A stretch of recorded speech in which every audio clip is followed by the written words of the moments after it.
오늘 주시는 하나님 말씀은 요한복음 13장 31절 말씀이 되겠습니다. 요한복음 13장 31절 말씀 우리 다 같이 한 목소리로 읽도록 하겠습니다. 시작. 그가 나간 후에 예수께서 이르시되 지금 인자가 영광을 받았고 하나님도 인자로 말미암아 영광을 받으셨도다. 아멘. 제가 한번 더 봉독해 드립니다. 그가 나간 후에 예수께서 이르시되 지금 인자가 영광을 받았고 하나님도 인자로 말미암아 영광을 받으셨도다. 아멘. 오늘은 그가 나간 후에 그가 후에가 아니라 그가 나간 후에라는 제목으로 하나님 말씀을 상고하겠습니다. 어제 우리 청년이 제 설교 원고를 어떻게 봤는지 자기가 신앙생활 할 때 어려운 게 가룟 유다 문제였다 이렇게 얘기를 하더라고요. 오늘 설교 시작은 가룟 유다에 관한 이야기로부터 시작이 되는데 성경을 모르는 사람도 가룟 유다가 예수를 배신했다는 것은 다 알고 있습니다. 그래서 그 가룟 유다에 대한 지식 때문에 예수님과 기독교 신앙 그리고 예수를 믿는 사람들을 공격하기를 좋아합니다. 예수님의 이 말씀을 근거로 특히 공격을 해오는데요. 예수님 어떤 말씀하셨냐면 마태복음 26장 24절에 보면 인자는 자기에 대하여 기록된 대로 가거니와 인자를 파는 자는 파는 그 사람에게는 화가 있으리로다. 그 사람은 차라리 태어나지 아니하였더라면 제게 좋을 뻔하였느니라. 차라리 태어나지 않았더라면 좋을 뻔했다. 이 말씀을 근거로 예수님을 공격하고 교회를 공격하는 거예요. 이 예수님 말씀이 공격의 근거가 되는 이유는 이렇습니다. 사람을 이 땅에 보내시는 분이 누굽니까? 사람이 아니라 하나님이시잖아요. 그가 태어나지 않았으면 좋을 뻔했다 그러면 스스로 자기한테 비난을 돌리는 꼴이 아니냐 이렇게 공격을 하는 거예요. 또 사람의 생사화복을 주장하시는 분은 누굽니까? 그분 역시도 하나님이세요. 또한 가룟 유다를 제자로 삼으신 분은 하나님의 아들 예수님이시고 그런 제자에게 배신당하신 분 역시 하나님이신 하나님의 아들 예수 그리스도다라는 거예요. 모르고 제자를 택했는데 그가 배신했다. 그러면 예수가 어떻게 전능자가 될 수 있느냐 이렇게 공격을 하는 것이고 알면서도 택했다라고 한다면 그러면 예수는 너무 잔인한 사람이 아니냐 이렇게 또 질문하기도 합니다. 그것도 아니라면 원래 충성된 사람의 마음을 변하게 만들어서 배신하게 한 것이냐 하면 예수는 악한 사람이다 이렇게 공격을 하는 거예요. 그런데 조금 생각을 바꿔서요. 이런 생각을 한번 해보신 적 있나요? 차라리 태어나지 않았으면 좋았을 것을. 누구요? 가룟 유다. 그런데 혹시 여러분은 여러분 자신에게 내가 태어나지 않았으면 더 좋았을 것을 이런 생각을 해보신 적이 없나요? 왜 나 같은 사람이 태어나서 이렇게 세상에 덕도 안 되고 나도 힘들고 남도 힘들게 살아가나 이런 생각을 해보신 적이 없느냐 이 말이에요. 유명한 가수 있어요. 맹인 가수. 그 사람이 이름이 이용복인데 무슨 노래 부르는지 아십니까? 어머니 왜 나를 낳으셨나요? 그 노래 불러서 유명해졌어요. 지금 목사님 되신 걸로 알고 있는데 그런데 이용복 가수만 그랬습니까? 성경에 보면요. 의인 중에 의인이라고 하는 사람 욥. 그 사람이 뭐라 그랬어요? 내가 태어나는 날이 저주를 받아서 내가 이 땅에 존재하지 않았었더라면 더 좋았을 뻔했다. 위대한 선지자 에레미야도 내가 태어나는 날, 내가 태어날 때 저주를 받아서 지금 살아있지 않았더라면 더 좋았겠다. 이렇게 이야기를 한 거예요. 그러니까 이 유다만이 아니라 많은 사람들이 차라리 내가 존재하지 않았었더라면, 태어나지 않았었더라면 더 좋을 뻔했겠다라는 생각을 하고 산다는 거예요. 자, 그렇다면 예수님을 유다가 배신할 때 그 옆에 있었던 제자들은 존재 가치가 있었던 사람들이었을까요? 그 사람들 중에 아무도 나는 태어나지 않았었더라면 더 좋았을 뻔했겠다라고 생각했던 사람이 하나도 없었을까요? 유다처럼 예수님을 배신하지 않았으니까 그들은 존재 가치가 있는 사람들이었을까요? 그런데 아시다시피 예수님이 체포되시는 그 순간 제자들은 어떻게 했습니까? 다 예수를 버리고 배신하고 도망갔어요. 그 중에 어떤 제자는요, 너무 급해가지고 옷도 못 입고 발가벗고 도망갔다 이렇게 돼 있어요. 그 잡히시기 바로 직전에는요, 예수님이 내가 너무 괴로워서 이제 십자가에 달려 죽게 생겼으니까 너무 괴로워서 힘드니까 나를 위해서 기도해달라고 했더니 제자들과 같이 가서 기도를 하는데 제자들은 어떻게 해요? 다 자고 있었어요. 예수님 몇 번 깨웠는 줄 아십니까? 3번이나 깨웠는데도 계속 잠을 잤어요. 사랑하는 자를 위해서 그 결정적인 순간, 가장 힘든 순간에도 아무것도 할 수 없다면 그 사람이 살아서 뭐합니까? 존재할 이유가 어디 있어요? 수제자 베드로는 어떻게 했습니까? 제자들과 함께 도망갔을 뿐만 아니라 다시 미안하니까 다시 찾아왔다가 예수님이 재판받으실 때 몇 번을 부인합니까? 그 역시 닭이 2번 울기 전에 3번이나 부인했어요. 제가 베드로라면 내가 왜 태어나서, 나 같은 자가 왜 살아서 이 배신자의 멍에를 져야 되느냐, 이런 생각을 했을 것 같아요. 여러분은 어떻습니까? 여러분은 나는 존재 자체가 복입니다, 이렇게 생각하십니까? 아니면 내 존재 자체가 저주입니다, 불행입니다, 이렇게 생각을 하십니까? 유다처럼 예수님을 배신하지는 않았으니까, 또 사람들을 크게 실망시키거나 사랑하는 사람들을 배신한 적이 없으니까, 하나님께도 충성하고 있으니까 나는 그래도 존재 가치가 있는 사람이야, 이렇게 생각하며 살아가고 계십니까? 오늘 설교를 시작하기 전에 확실히 해야 할 것이 있어요. 존재 자체가 저주인 사람은 가롯 유다만이 아니다라는 거예요. 성경을 읽어볼까요? 로마서 3장 10절부터 13절 시작. 의인은 없나니 하나도 없으니 깨닫는 자도 없고 하나님을 찾는 자도 없고 다 치우쳐 함께 무익하게 되고 선을 행하는 자는 없나니 하나도 없도다. 그들의 목구멍은 열린 무덤이요 그 혀로는 속임을 일삼으며 그 입술에는 독사의 독이 있고. 아멘. 로마서 3장 23절에는 모든 사람이 죄를 범하였음에 하나님의 영광에 이르지 못하도다. 모든 사람이 죄인이기 때문에 존재 자체가 영광이 되지 못하고 하나님의 기쁨이 되지 못하고 하나님께 악이 되고 하나님께 분노가 되고, 그러니까 존재 자체가 불행이다 이런 얘기예요. 존재 자체가 저주다 이런 얘기입니다. 모든 사람이 악이라 죄인이라 선을 행하지 못한다 이렇게 말씀하고 있어요. 사람이 선을 행하지 못하면 존재의 의미가 있습니까? 사람이 사람에게 선을 행하지 않고 살아가는 사람이 살 필요가 있습니까? 없잖아요. 그런데 놀랍게도 하나님은 모든 사람이 악을 행한다 이렇게 얘기를 하고 있어요.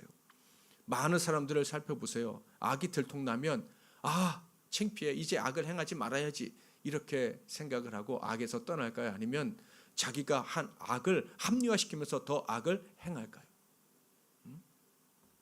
더 악을 행하잖아요. 이단에 빠졌던 사람들, 교주가 더러운 일 행했다라는 게 들통이 나면 내가 믿었던 하나님이라고 생각했던 우리 교주님이 너무 악한 분이구나 하면서 돌아옵니까? 아니면 그걸 인정하면, 내가 잘못 믿었다는 걸 인정하면 지금까지 살아온 삶이 너무 허무해서 아니야, 그럴 리 없어, 우리 교주님은 잘못된 이가 없어, 내가 믿음이 부족한가 봐 하면서 더 믿음으로 깊이, 잘못된 믿음으로 더 깊이 들어가려고 할까요? 놀랍게도 돌아오지 않아요. 그런 걸 뭐라 그래요? 전문용어로 인지 부조화. 아는 것과 행동하는 게 맞지 않는 거예요. 그런데 우리 주변을 돌아보세요. 많은 사람들이, 아니 거의 대부분의 사람들이 그렇게 산다고 해도 과언이 아니에요. 예수님의 제자들은 어땠는 줄 아십니까? 하나님의 아들 예수께 딱 붙어서 예수의 제자가 되어서 계속 배우는데 편하질 않아요. 배워서 아는 것 같은데 삶은 아는 대로 배운 대로 사는 게 아니라 옛날 방식대로 사는데 그게 얼마나 큰 문제인지 알지 못해요. 예수님께서 너희는 서로 섬기는 자가 되어라 하는데 예수님 말씀하셨죠. 너희 중에 누가 한 사람이 나를 팔 거다 하니까 뭐라 그래요? 누굽니까? 누가 팝니까? 적어도 나는 아니다. 다른 사람의 종이 되어야 할지니라. 네가 죽으면 많은 열매를 맺는다 이렇게 말씀하셨지만 나는 아니고 다른 애들이 잘못했을 거예요. 이러고 있잖아요. 인지 부조화. 아무리 말씀을 들어도 깨닫지 못하고 자기 생각대로 그냥 살아가는 거예요. 요한복음 13장 26절에 보면 예수께서 대답하시되 내가 떡 한 조각을 적셔다 주는 자가 크니라 하시고 곧 한 조각을 적셔서 가룟 시몬의 아들 유다에게 주시니. 누가 예수를 팝니까? 했더니 예수님이 내가 떡 한 조각을 주는 사람 그가 팔 거야. 그리고선 떡을 찍어서 포도를 찍어서 그 사람에게 주셨어요. 그러면 그 받은 사람이 예수를 팔겠구나라고 생각을 해야 돼요, 말아야 돼요? 해야죠. 유다가 예수를 팔겠구나라고 생각을 해야 되는데 제자들은요 어떻게 생각했는지 줄 아십니까? 자, 13장 28절 29절 같이 읽어볼까요? 시작. 아는 자가 없고 어떤 이들은 유다가 돈괴를 맡았으므로 명절에 우리가 쓸 물건을 혹은 가난한 자들에게 무엇을 주라 하시는 줄로 생각하더라. 제자들이 가지고 있었던 믿음이 뭐예요? 가룟 유다는 우리와 함께 예수를 위해 충성바치기로 한 제자다. 게다가 유다는요 열심당원이라 그랬잖아요. 혁명주의자예요. 이 로마로부터 이스라엘 구원해 내야 된다는 혁명주의자. 그러니까 다른 사람은 몰라도 유다가 배신할 리가 없어라는 생각이 머릿속에 딱 박혀 있는 거예요. 그러니까 유다가 팔 거라고 떡을 찍어서 주셨는데도 설마 유다가 팔겠어? 이런 생각을 하는 거예요. 그리고 자기 멋대로 생각하는 거예요. 유다는 원래 예수님 말씀대로 돈이 있으면 그 떡을 사다가 다른 사람이 나눠주기도 하고 또 명절 때니까 뭐 음식 준비하라고 하면 유다가 준비했었지 아마 그 일을 할 거야 라고 생각을 했다라는 거예요. 분명히 말씀하셨고 그리고 말씀하신 대로 분명히 행하셨지만 예수님의 말씀을 그대로 받아들이고 인정한 사람은 제자들 중에 아무도 없었다. 제자들도 인지 부조한 거예요. 인지 부조화. 부모님 말씀 수없이 듣고 또 들어도 깨닫지 못할 뿐만 아니라 순종하지 않는 자녀가 있다면 여전히 부모님에게는 귀한 자녀이겠지만 객관적으로 본다면 존재 자체가 고통인 사람인 거예요. 자신에게도 고통이고 부모님께도 고통인 거예요. 불순종하는 자녀가 그 집안에 무슨 기쁨이 될 수가 있겠습니까? 여러분, 유다만 아니라 제자들 역시도 안타까운 인생들이었다는 것을 아셔야 됩니다. 당시 제자들은 존재 자체만으로 복이라고 할 수 없는 사람들이 분명했다. 우리는 그것을 기억해야 한다라는 거예요. 자, 그런데요, 유다가 모든 배신자들의 대표처럼 조금 있다가 제자들도 다 배신할 거 아니에요. 대표처럼 이제 앞장서서 행동을 합니다. 배신의 마음을 품고 있었는데 제자들은 자기가 배신의 마음을 품고 있었는지도 사실 잘 몰랐어요. 내가 예수를 배신할 것이라는 것도 몰랐어. 그런데 유다는요 대놓고 이제 네가 할 일을 해야 하라 하니까 알겠습니다 하고 나가버린 거예요. 예수를 팔러 나가버린 거예요. 모든 희망 없는 자들을 대신해서 이제 내가 예수를 팔아버리겠습니다 하고 나갈 때 예수님이 그 사랑하시는 제자에게 배신을 당하셨을 때 예수님이 어떻게 반응하셨느냐. 그것이 오늘 본 말씀입니다. 13장 31절 같이 읽겠습니다. 시작. 지금 인자가 영광을 받았고 하나님도 인자로 말미암아 영광을 받으셨도다. 아멘. 유다가 언제 나갔는 줄 아십니까? 예수님이 세족식 해주신 후에 내가 끝까지 책임질 거야. 끝까지 책임질 거야. 절대로 너희를 버리지 않을 거야. 죄 용서받은 사람은 발만 닦으면 돼. 회개하기만 하면 돼. 그 다음에 또 성찬식을 베푸시면서 살과 피를 주시면서 내 살을 먹고 내 피를 마시는 자는 영원히 죽지 않을 것이다. 너희들을 위해서 내 생명을 다 줄 거야 라는 말씀을 하신 후에 이 유다가 내가 배신자입니다. 당신이 그걸 주신다고 하지만 저는 당신을 배신할 거예요 하면서 나가버렸단 말이에요. 그런데 그때 그 순간 예수님이 뭐라 그러셔요? 이제 내가 영광을 받았다. 그리고 나 때문에 하나님 아버지도 영광을 받으실 것이다가 아니라 받으셨다. 이렇게 말씀을 하시는 거예요. 그러니까 예수님이 지금 그 순간을 굉장히 귀한 순간으로 여기셨다. 심지어 영광스러운 순간으로 여기셨다라는 것을 알 수가 있어요. 유다가 왜 나갔어요? 예수를 팔아넘기려고. 예수를 팔아넘겨서 예수로 하여금 십자가에 못 박혀 달리는 고통을 당하게 하려고, 자기 스승을 죽게 하려고 유다가 나갔는데, 예수님의 죽음이 이제 시작이 되었습니다. 시작종이 땡 쳤는데, 그때 예수님이 내가 영광을 받았다, 그리고 내 아버지도 영광을 나 때문에 받으셨다, 이렇게 얘기를 하셨다는 거예요. 도대체 그 순간이 왜 영광의 순간이 될 수가 있습니까? 그것은 바로 하나님 아버지의 뜻을 이룰 수 있게 되었기 때문입니다. 예수의 기쁨이 무엇인지 아십니까? 예수님이 가장 바라시는 게 무엇인 줄 아십니까? 하나님의 뜻을 이루시는 거예요. 아멘. 하나님의 뜻이 뭐예요? 예수가 모든 사람을 위해서 죽는 것, 예수가 모든 사람을 대신해서, 모든 사람의 죄를 대신해서 죽음으로 하나님과 인간 사이가 갈라졌던 사이가 다시 어떻게 하게 되는 거? 화목하게 되는 거, 다시 사랑하게 되는 거. 하나님과 사람 사이가 뿐만 아니라 사람과 사람 사이도 예수의 죽으심으로 말미암아 화목하게 돼서 서로 사랑하게 되는 거, 이게 하나님의 뜻인 거예요. 그래서 예수가 이제 유다로 말미암아 십자가에 죽을 순간이 시작이 되었다라는 이 시작종이 땅 치자마자 내가 영광을 받았다, 아버지도 영광을 받으셨다라고 이야기를 하신 거예요. 예수님이 바라시는 하나님의 뜻은, 예수님이 기다렸던 하나님의 뜻이 이루어지는 순간은 바로 사랑이 완성되는 순간인 거예요. 그래서요, 유다가 나간 다음에 예수님이 제자들에게 뭐라고 말씀하셨는지 아십니까? 그 영광에 관해서, 하나님의 뜻이 성취된 것에 관해서 말씀을 하셨는데, 자, 한번 읽어보겠습니다. 34절부터 35절 시작. 너에게 서로 사랑하라. 내가 너희를 사랑한 것 같이 너희도 서로 사랑하라. 너희가 서로 사랑하면 이로써 모든 사람이 너희가 내 제자인 줄 알리라. 아멘. 원래 이스라엘은 계명이 있었는데요, 예수님이 지금 새 계명을 주신다고 하셨어요. 원래 계명은 무엇입니까? 십계명, 율법이었잖아요. 그런데 그 율법의 핵심이 무엇입니까? 하나님 사랑, 이웃 사랑. 그런데 이스라엘 사람들이 사랑했어요? 예수를 모셨을 때 사랑했습니까? 서로 물고 뜯고 약한 자를 괴롭히고 부한 자는 더 부하게 되고, 율법을 가진 자도 장사하면서 성전에서 떼돈을 벌고 이런 악행을 저질렀다 이 말이에요. 인지부조화.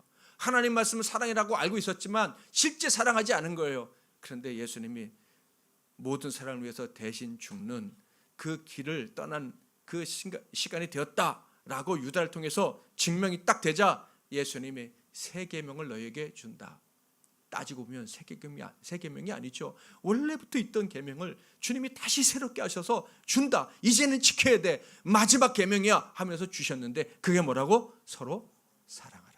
서로 사랑하라.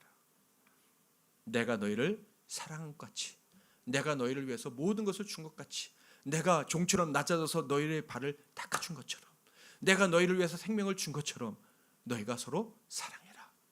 그러면 너희가 내 진짜 제자인 줄 알리라. 지금까지는 제자라고 하지만 제자답게 살았어요? 못 살았어요? 자기 멋대로 살았잖아요. 아는 것과 배운 것과 실제가 늘 다른 정말 정신병자처럼 살았잖아요. 근데 이제는 진짜 내가 너희를 사랑한 것처럼 사랑하며 살아라. 그때가 되었다. 그래서 내가 영광을 받았다. 그래서 지금이 하나님의 뜻이 이루어질 때다. 그래서 아버지도 영광을 받는다. 예수님이 이렇게 말씀을 하신 거예요. 유다의 배신과 우리가 서로 사랑하는 게 무슨 연관이 있습니까?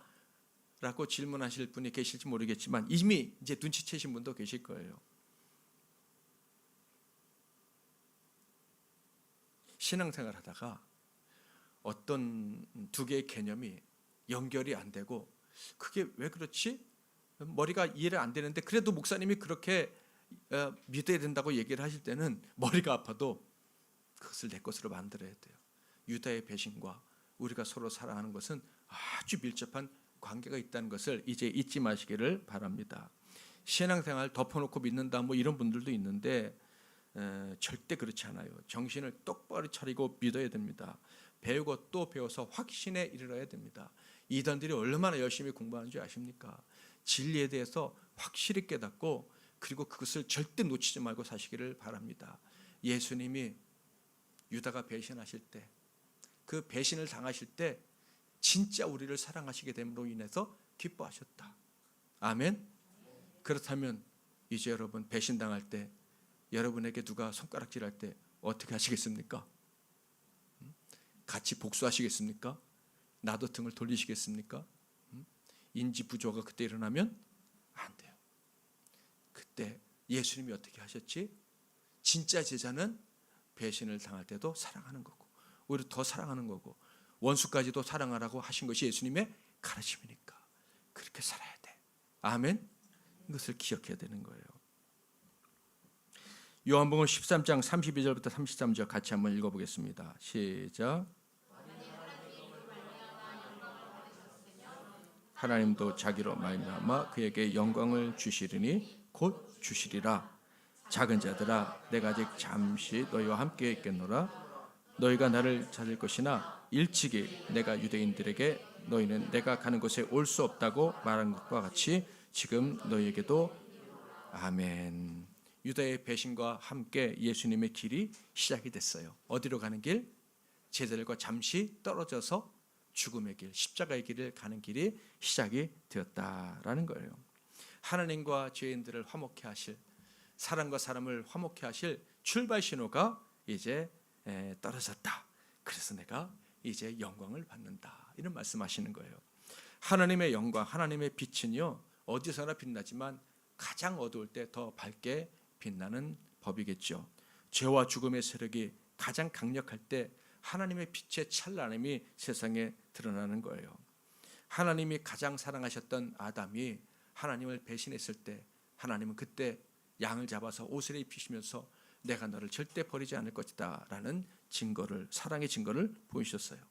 예수님은 가장 사랑하시던 제자가 그리고 다른 제자들이 배신할 때 주의 말씀을 깨닫지 못하고 등을 돌릴 때 이때가 하나님의 때다. 하나님의 사랑이 강력하게, 그 하나님의 사랑의 빛이 강력하게 나타날 때다라고 말씀하시면서 기뻐하셨습니다. 이것이 진리입니다. 하나님은요 우리가 하나님을 아프게 해드릴 때도 영광을 받으십니다. 때로는 우리가 부족하면 하나님이 나 때문에 영광을 못 받으실까 봐, 내가 하나님의 영광을 가릴까 봐, 내가 쓸모없는 존재일까 봐 좌절하는데 여러분 천만의 말씀입니다. 내가 가장 부족할 때 하나님이 영광을 받으신다는 사실을 믿으시길 바랍니다. 왜 영광을 받으셔요? 그때 하나님의 사랑이 더 찬란하게 빛나니까. 내가 너를 절대 버리지 않을 것이다. 내가 너의 부족함을 위해서 죽었다 하는 그 은혜가 더 확실하게 빛나게 되니까 우리가 약할 때 우리는 오히려 기뻐해야 하는 것입니다. 그래서 사도 바울은 이렇게 말했던 거예요. 로마서 5장 20절 같이 한번 읽어보겠습니다. 시작. 그러나 죄가 더한 곳에 은혜가 더욱 넘쳤나니. 아멘. 배신이 극단으로 치달을 때 유다로부터 시작해서 이제 제자들이 다 배신의 길로 갈 거 아니에요. 그때 하나님이 영광을 받으셨다. 무슨 말? 하나님의 사랑은 이제부터 더 찬란하게 빛나게 될 것이다. 절대 포기하지 않는 사랑, 영원한 사랑, 인자라고 부르는 그 하나님의 사랑이 배신자 원수를 위해서라도 목숨을 내어주는 사랑이 이제 드러나게 될 것이다. 사도 바울이 이 사실을 알기 때문에 죄가 더한 곳에 은혜가 더욱 넘쳤나니 이렇게 이야기를 했던 거예요. 서두에서 이야기했지만 유다만 배신자가 아닙니다. 여러분 어설픈 정의감이라는 게 있어요. 이 사람들이 어설픈 정의감으로 유다의 죄를 누구에게 뒤집어 씌우려 하냐면 예수께 뒤집어 씌우려고 해요. 처음에 질문했던 것처럼. 그런데 이게 왜 어설픈 정의감이냐라고 이야기를 하냐면 제가 사람들을 많이 만나봤는데 암병동에 들어가서 많은 사람들이 이제 특히 호스피스 병동 같은 데 들어가면 사실 아무도 살아서 걸어서 나오지 못하시잖아요. 근데 우리 어머니가 살아나왔어. 그 자녀들 중에 이렇게 말하는 사람은 한 명도 못 봤어요. 하나님 왜 우리 어머니만 살려주셨습니까? 라고 말하는 사람은 하나도 못 봤어. 하나님 어떻게 우리 어머니를 살려주셨습니까? 감사하는 건 봤어도. 우리 어머니만 살려주셨나요? 라고 말하는 사람이 이제 어설픈 정의감이 발동하는 사람. 그런 사람은 세상에 별로 없어요. 모두가 다 죄인이고 죽어야 되는데 하나님이 우리를 구원해 주셨어요. 다 배신자인데 그럼에도 불구하고 우리를 포기하지 않으셨어요. 그럼 어떻게 해야 돼요? 하나님께 감사해야죠. 감사해야죠. 근데 우리나라 사람들은 왜 나는 구원해 주시고 세종대왕은 구원해 주지 않으셨습니까? 세종대왕이 한글을 만들어서 우리를 이렇게 복되게 살게 했는데 이런 정의감으로 하나님을 대적하면서 진짜 믿음에 도달하지 못한다. 유다가 나갔을 때 예수를 십자가에 달기 위해서 배신을 이제 계획한 대로 실행하려 할 때 주님은 그런 악한 모든 자를 위해서 십자가에서 죽어야 될 때라는 것을 아셨어요. 해의 영광은 빛과 열이라고 하죠. 하나님의 영광은 죽기까지 사랑하시는 거예요. 유다가 나갈 때, 그 문을 박차고 나갈 때 바로 그 사랑, 끝까지 사랑하시는 하나님의 사랑, 그 영광스러운 사랑을 보여주실 때가 되었다는 것을 예수님이 아셨던 것입니다. 뿐만 아니라 예수님은 바로 그 사랑, 너희들이 내가 너희를 사랑한 것처럼, 하나님이 너희를 사랑하신 것처럼 너희도 사랑하는 자가 되어야 된다라는 교훈을 주실 때가 되었다라고 생각을 하셨던 거예요. 너희들도 나처럼 사랑해야 돼라는 것을 주님이 얼마나 가르치고 싶으셨겠어요. 그런데 바로 예수님이 배신당하실 때, 그를 위해서 죽기로 결정을 하셨을 때, 바로 그때 사랑의 본을 이제 보이실 것이 확실하게 되셨을 때 너희도 서로 사랑해야 된다라는 교훈을 주셨던 거예요. 나처럼 살라고. 요한복음 13장 33절에 보면 작은 자들아 내가 아직 잠시 너희와 함께 있겠노라. 너희가 나를 찾을 것이나 일찍이 내가 유대인들에게 너희는 내가 가는 곳에 올 수 없다고 말한 것과 같이 지금 너희에게도 이르노라. 지금 내가 가는 곳에 너희는 올 수 없다. 그러니까 지금은 올 수 없다라는 말씀은 나중에는 너희도 올 수 있다라는 말씀이에요. 지금 예수님이 제자를 남겨두고 혼자 가시는 그 길은 어떤 길? 사랑하는 자를 위해서 자기를 희생하는 길. 사랑을 위해서 모든 것을 주기 위해서 가는 그 길. 너희들은 지금 올 수 없지만 나중에는 올 수 있다. 십자가의 길, 나는 혼자 가지만 나중에는 너희도 같이 가야 된다. 그렇다면 그 십자가의 길이 무엇입니까? 예수님처럼 십자가에 달려 죽는 것입니까? 못이 쾅쾅 박히는 것입니까? 그게 아니라 예수님이 끝까지 사랑하신 것처럼 너희도 서로 끝까지 사랑하는 자가 되어라. 아멘. 그게 그 길을 걷는 게 십자가의 길이다라는 거예요. 죽기까지 조건 없이 사랑한 그 사랑을 가지고 너희가 서로 사랑하기를 바란다. 그게 십자가의 길이다. 자, 이 말씀 같이 한번 읽어볼까요? 요한복음 13장 33절, 34절, 35절 시작. 내가 너희를 사랑한 것 같이 너희도 서로 사랑하라. 너희가 서로 사랑하면 이로써 모든 사람이 너희가 내 제자인 줄 알리라. 아멘. 서로 사랑하는 일이 바로 십자가 지고 주인 대신 주님을 따르는 길입니다. 그러면 하나님이 영광을 받으시고 비로소 우리가 만민 앞에서 예수의 제자구나, 진짜 제자구나, 조건 없이 끝까지 사랑할 수 있기를 축복합니다. 여러분 가족을 사랑하십니까? 네. 아멘. 네. 안 사랑하는 사람도 있는 것 같아요. 끝까지 사랑하시기 바랍니다.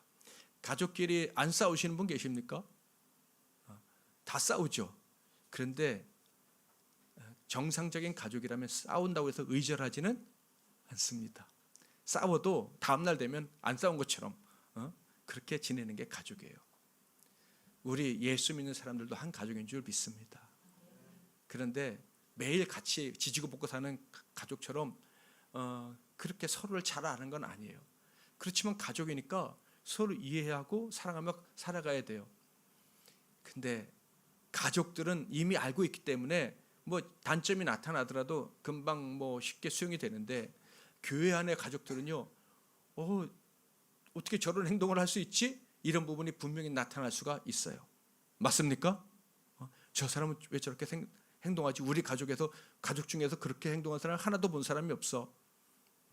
내 마음에 상처가 되는 행동을 할 수도 있고. 그러나 우리가 예수를 따른다면 우리와 다른 그분들도 주 안에서 한 가족으로 생각하고 끝까지 사랑을 해야 하는 거예요. 아멘. 우리 12대 교회 성도들은 그렇게 사랑하며 살아가고 계시리라 저는 믿습니다. 앞으로 더욱더 더 많은 분들이 교회에 왔을 때, 더 다양한 사람들이 교회에 왔을 때 우리가 끝까지 사랑할 수 있기를 주님의 이름으로 축복합니다. 사랑하는 제자 유다가 예수를 팔기 위해 나갔을 때 당연히 예수님 마음 찢어지셨습니다. 그래서 차라리 나지 않았으면 좋았을 것을 이런 말씀을 하셨던 거예요. 그런데 그 유다의 길은요, 그 사람만의 길이 아니라 조금 있다가 예수를 팔 다른 제자들의 길이기도 했어요. 예수님은 당연히 그때도 마음이 찢어지셨죠. 예수님은 다시 그런 일을 겪지 않으시려고 어떻게 하신 거예요? 자기의 몸, 자기의 영혼을 십자가에서 다 찢으시기로 작정을 하셨던 거예요. 나지 않았더라면 그렇게 생각됐던 사람이 하나님의 영광을 위해 사는 존재, 이렇게 칭찬받기를 바라시면서 그 저주받은 운명을 대신 다 짊어지시고 십자가에서 죽으셨다 하는 거예요. 여러분, 유다와 다른 제자들 차이가 뭔지 아십니까? 유다는 예수를 배신했고 다른 제자들은 예수를 배신 안 했고, 이런 차이입니까? 오늘 말씀을 듣고 보니까 그렇지 않다는 것을 눈치채셨죠? 유다는 좀 앞서 배신했고 다른 제자는 좀 늦게 배신한 거예요. 유다는 돈을 받았고 다른 제자들은 돈을 받지는 않았지만 자기 생명을 보존하려고 도망을 갔던 거예요. 그러니까 배신했다는 면에서는 비슷해. 근데 차이가 있습니다. 뭔지 아십니까? 유다는 예수님이 자기 죄를 위해서 죽으셨지만 끝까지 자기의 생명을 미워했어요. 끝까지 자기의 존재를 미워했어요. 자기 혼자 살자고 발버둥 쳤지만 내가 존재해서 뭐해? 내가 살아서 뭐해? 하면서 자기 생명을 끊어버리고 다른 사람을 사랑할 용기를 다시는 내지 않았어요. 그러나 다른 제자들은요, 정말 죽고 싶었지만 너무 부끄러웠지만 예수님 앞에 자기 죄를 회개했습니다. 그리고 어떻게 했어요? 용기를 내어 다른 사람을 사랑했어요. 용기를 내어 다른 사람을 사랑하려고 어떻게 했어요? 기다리며 기도했어요. 예수님이 부활하시고 잘 만나주지 않으셨을 때 막 죄책감, 열등감이 막 몰려왔지만 끝까지 버텼어요. 그리고 예수님이 승천하시면서 성령이 너희들에게 임해서 너희로 하여금 내가 아버지께 받은 말씀을 전했던 것처럼, 내가 아버지께 받은 사랑을 다른 사람에게 나눠주었던 것처럼 너희도 인내하며 기도하며 성령을 받아 그렇게 말씀을 전하고 사랑하며 살게 될 거야 라는 말씀을 붙잡고 성전에 모여서 그들이 기도했단 말이에요. 마가의 다락방에서 성령이 임할 때까지 기도하고 결국 사랑하며 살아가는 사람들이 되었다. 그것이 유다와 다른 제자들의 차이입니다. 유다가 집을 나간 거, 박차고 떠난 거, 어떻게 보면 우리의 모습과 같습니다. 우리는 이기심 때문에, 자기 애 때문에, 욕심 때문에 내 의무, 책임 뭐 이런 거 버리고 사랑해야만 하는 사명, 이런 것도 뒷전으로 밀어버리고 그냥 내 욕심을 위해서 갈 때가 사실 많이 있어요. 그래서 불순종, 그리고 절망, 이런 감정들을 계속 경험해요. 열심히 충성하다가도 절망을 느껴 보시는 분 없습니까? 주를 위해서 애써 달려왔는데 어느 날 다 하기 싫고 막 이럴 때가 있어요. 그거 왜 그래요?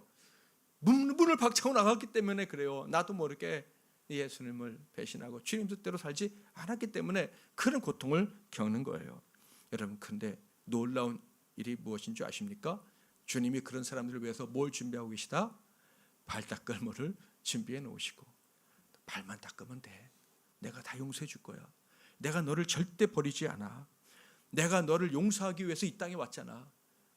네가 부족했을 때 내가 너를 위해서 죽는 것, 이게 내 영광이고 아버지의 영광이야. 나와 우리 하나님 아버지는 너를 끝까지 사랑해. 이것을 믿고 너 자신을 사랑하고 하나님 사랑하고 이웃 사랑하며 다시 용기를 내어 살아가길 바란다. 이것이 예수님께서 우리에게 주시는 말씀입니다. 사랑하는 성도 여러분, 내가 하나님께 등을 돌렸다고 생각이 되어질 때, 내가 하나님의 영광보다는 내 욕심을 위해서 살고 있다는 것이 깨달아질 때 절망하지 마시고 다시 주님 앞에 돌아와 회개하고 사랑의 용기를 내시기를 주님의 이름으로 축복합니다. 하나님이 사랑할 힘을 주실 줄 믿고 더 열심히 사랑하겠습니다. 원수까지 사랑하겠습니다. 심지어 내 앞에서 나를 등지고 문을 박차고 나간 그 사람까지 값을 치르는 사랑을 하는 자가 되겠습니다. 하나님께 기도함으로 하나님의 영광이 되기를, 예수의 제자라고 칭찬받으며 살아가는 우리 성도님들이 다 되시기를 주님의 이름으로 축복합니다. 새 계명을 너에게 주노니 서로 사랑하라. 내가 너희를 사랑할 것 같이 너희도 서로 사랑하라. 너희가 서로 사랑하면 이로써 모든 사람이 너희가 내 제자인 줄 알리라. 아멘. 이제는 우리 주 예수 그리스도의 크신 은혜와 우리 하나님 아버지의 극진하신 사랑하심과 성령님의 위로교통 충만 복 주시는 은혜가, 성령의 도우심 가운데 십자가의 길, 그 거룩하고 고귀한 사랑의 길을 걸어가게 될 이 복된 종들 한 분 한 분 위에와 그들의 사랑으로 행복하게 될 그들의 가족, 친구, 이웃, 이 나라, 이 민족, 세계 열방 위에, 그리고 우리 12돌 교회 위에 이제로부터 영원토록 함께 하실지어다. 아멘.